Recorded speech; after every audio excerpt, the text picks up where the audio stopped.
जिधर जिधर पैर घुमाते हैं उधर ही उधर दिखता है। अरे किधर भी है, वो सब जगह है, वो सब जगह सर्वत्र है। ईशावास इदम सर्वम यत् किंचित जगत्याम जगत, सब जगह।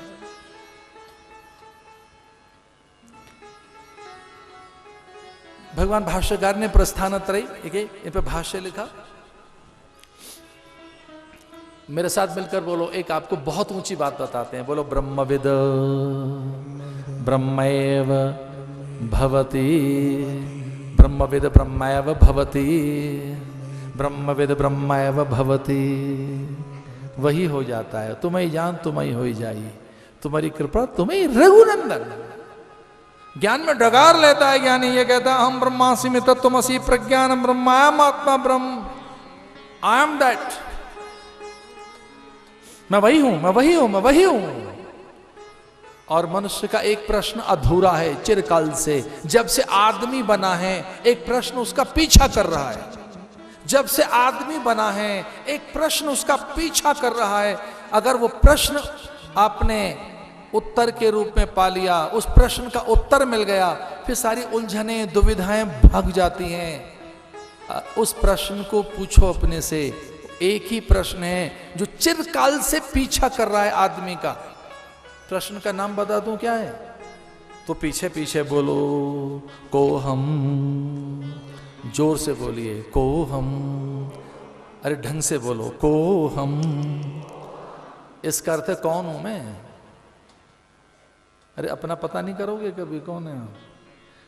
को हम, रंग रूप जाति आयु वर्ण और ये प्रारब्ध कर्म फल क्या है? मैं क्या हूं? मैं प्रारब्ध का फल हूं। मैं जाति माने स्त्री पुरुष हूं। रंग रूप वर्ण, मैं गोरा काला मोटा पतला, मैं आदमी औरत स्त्री कुमार चेला गुरु, मैं कौन हूं?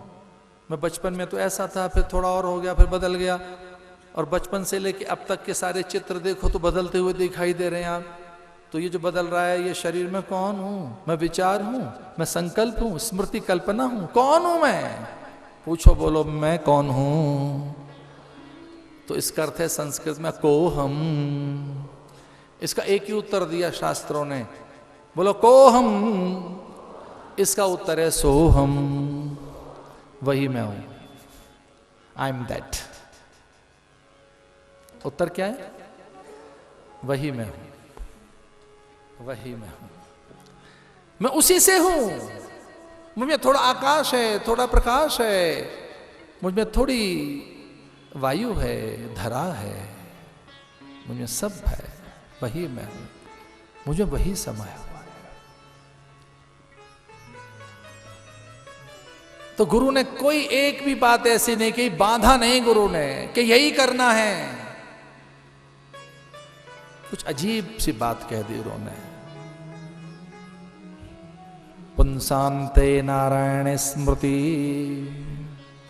मरने से पहले, इससे पहले तेरे शरीर चला जाए, प्राण चले जाए, ये माटी माटी में मिल जाए, जल वाष्प बनकर उड़ जाए, सब जल जाएगा और कुछ मुट्ठी राख रह जाएगी, उसे भी बीन बटोर कर सफेद कपड़े में गंगा जी में बहाएंगे, फिर भी इनका मन नहीं मानेगा, तर्पण करेंगे। तू नहीं बचेगा, तू बच जाएगा, ये नहीं बचेगा। ये नारायण स्मृति, तेरे भीतर नारायण से समझ ले मरने से पहले। फिर उसके लिए ये उपाय हो सकते हैं, जितासनो जित श्वासो जित संगो जितेंद्रिय आदि आदि अनेक योग यज्ञ जप तप पूजा पाठ। भगवते रूपो मनो संध्या। लेकिन इसे समझने के लिए, ये सब करने के लिए कोई स्थूल रूप चाहिए, ये सब करने के लिए कोई आधार चाहिए, मंत्र का, रूप का, कोई आकृति बिंब। तो जो गुरु बताएं वो कर लो, जो शास्त्र बताएं वो कर लो, जो माता पिता बताएं वो कर लीजिए, जो परंपरा से चल रहा है वो कर लो। लेकिन स्थूल रूप की चर्चा की भगवान ने, स्थूल रूप की, आकार की चर्चा की, बिंब की। गुरुदेव ने कहा कोई एक बिंब ले लो, एक मंत्र ले लो, एक मूर्ति ले लो, कोई एक छवि ले लो, कहीं एक जगह अटका अपने को कहीं, और बार बार वहां एकाग्र हो, बार बार। अच्छा, गुरु मंत्र दे देता है तो अटक तो लगा देता है, करता रहे, रिपीटेटिव रिपीटेटिव रिपीटेटिव रिपीटेटिव। तो एक बार हमने पूछा अपने मन से कि गुरु तो मंत्र दे बैठा, अब करें क्या? बोले करते रहो करते रहो करते रहो। उसी में समाई ये चीज, एकाग्रता पूर्वक करते रहिए, और मंत्र में ही वो छिपा हुआ है। तो क्या करें?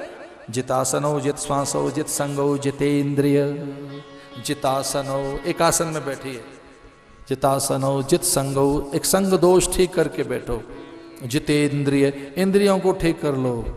और ये सब नहीं होता है आपसे, तो स्थूल रूप का ध्यान करते हुए एक मंत्र के द्वारा जो गुरु ने उपदेश दिया है उसके द्वारा अभ्यास करो।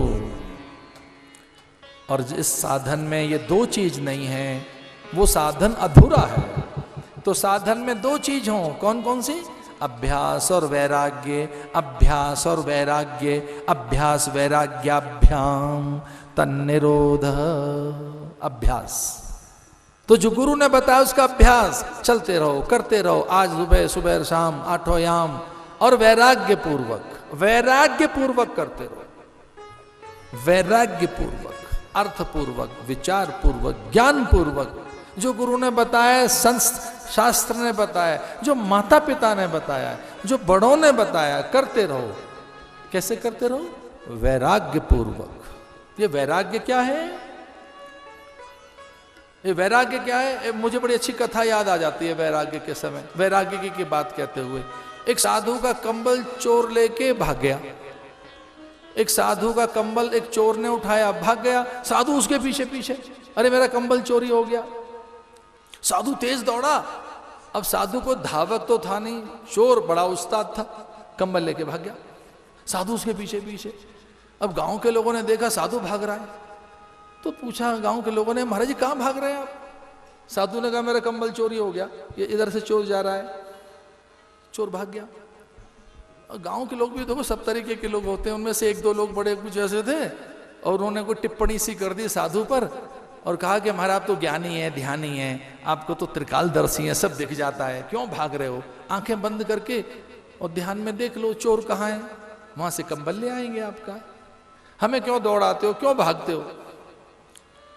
आंखें बंद करके देख लो ना चोर कहाँ है, हम वहां चलते हैं। तो साधु ने कहा ये बात बहुत अच्छी है।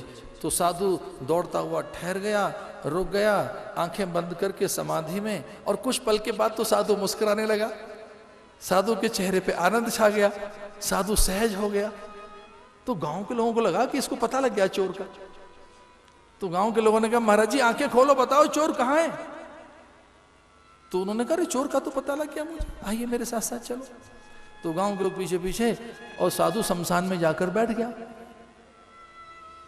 शमशान में साधु ने अपना बैठ गया। तो गांव के लोगों ने कहा यहाँ तो चोर नहीं दिखाई दे रहा है। तो साधु ने कहा आज नहीं, कल आएगा, परसों आएगा, आएगा यहीं आएगा, एक दिन यहीं आएगा।